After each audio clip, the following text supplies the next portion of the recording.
Hello बच्चों, आइए इस प्रश्न को देखते हैं। अभिकथन ए, रेस्ट्रिक्शन एंजाइम पैलिएंड्रोमिक क्रमों को पहचान सकते हैं। कारण आर, पैलिएंड्रोमिक क्रमों को दोनों स्टैंड पर दोनों दिशाओं से पढ़ने पर समान क्रम आता है। तो यहाँ पर प्रश्न हमसे पैलिएंड्रोमिक क्रमों के बारे में पूछ रहा है, तो हमारी मुख्य अवधारणा होगी कि पैलिएंड्रोमिक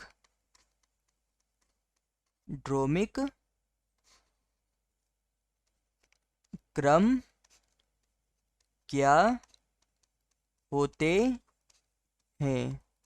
तो यहाँ पर हमें पैलिएंड्रोमिक क्रमों के बारे में बताना है। तो हम यहाँ पर जो डीएनए होता है, इसमें जो क्षार युग्म होते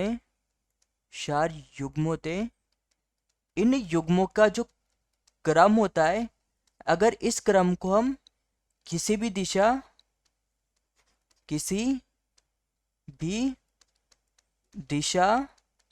से पढ़ने पर यह समान प्राप्त होते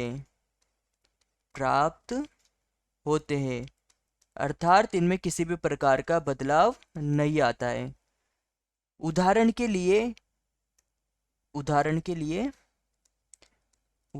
लिए जो हिंदी का शब्द है मलयालम, इस मलयालम को हम चाहे सीधी दिशा से पढ़ें तब भी यह मलयालमी पढ़ाई में आएगा, चाहे हम इसे विपरीत दिशा से पढ़ें तब भी यह मलयालमी पढ़ाई में आएगा।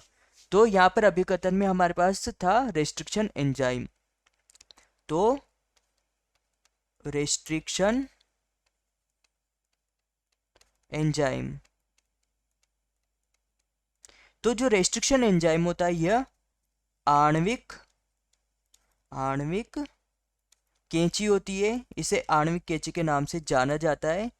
यह जो समान डीएनए क्षार युग्म होते हैं, उनके मध्य से उन्हें काटकर पृथक कर देता है।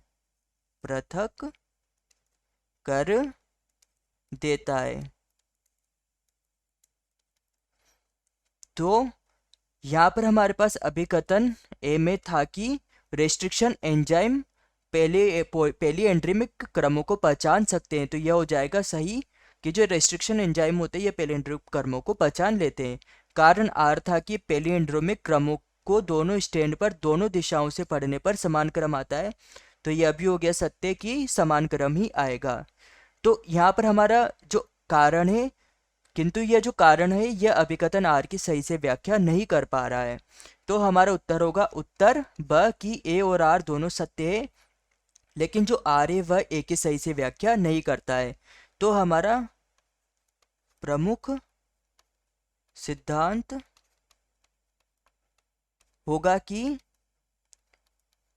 ऐसा डीएनए क्रम जिसे सभी दिशा से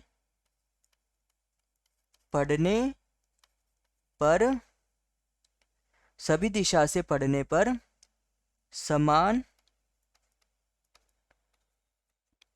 क्रम आता है। पैलिएंड्रोमिक